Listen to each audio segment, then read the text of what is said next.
Thousands of visitors will also begin descending upon Cleveland in just a few days. And with those visitors, it's expected to come $100 million in direct community spending, and much of that will be spent at our hotels. At this point, we are very excited to have 100% occupancy in a weekend in February. Now, it comes as hotels continue to recover from the pandemic, so they are ready for a big boost in what's normally a quieter month. News 5's Clay Lepard begins our in-depth coverage on what this means for Cleveland's economy. Straight ahead is our Elliots Bar. The plans are in place. We'll be open late night until 2:30 a.m., potentially later, depending on how busy it is. For Julia Austin and her team at the Hilton Cleveland downtown, that means reopening one restaurant for the first time in almost 2 years and prepping staff for a busy week. This is definitely a game changer. Austin says a normal February usually means only about 20 or 30% of the rooms filled.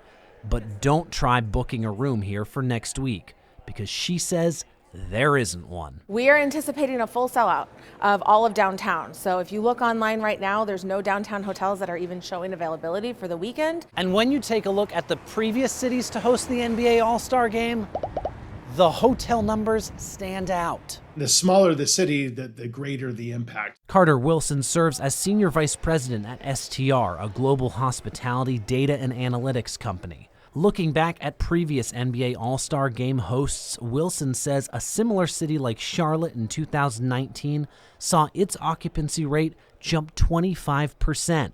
And its average daily room rate nearly double. Cleveland is really going to enjoy at least several days of a huge lift that not only affects the hospitality industry, but food and beverage, restaurant industry, everything in that downtown area. So I think it'll be a good boon for the Cleveland hotel industry. Back at the Hilton, there's going to be a pro shop down in the lobby. NBA signs and booths will begin going up inside over the next several days, putting the hotel and city's best foot forward for another special event. Cleveland really showed what we could do last year when we hosted the NFL draft. It was one of the first major events that we saw anywhere, and the city did a great job. We showcased how we can do it safely and still make it really fun, and I think you're going to see that again next week here with the NBA All-Star event. The NBA All-Star Game is set for Sunday, February 20th. In Cleveland, Clay Lepard, News 5. As you just heard, it has been less than 1 year since Cleveland hosted its last major sporting event. According to the Greater Cleveland Sports Commission, the 2021 NFL Draft pumped $42 million into Northeast Ohio's economy. That's less, though, than half the $100 million originally predicted. 160,000 people attended draft events over 3 days last April. Of course, the pandemic limited capacity, and it did impact those numbers.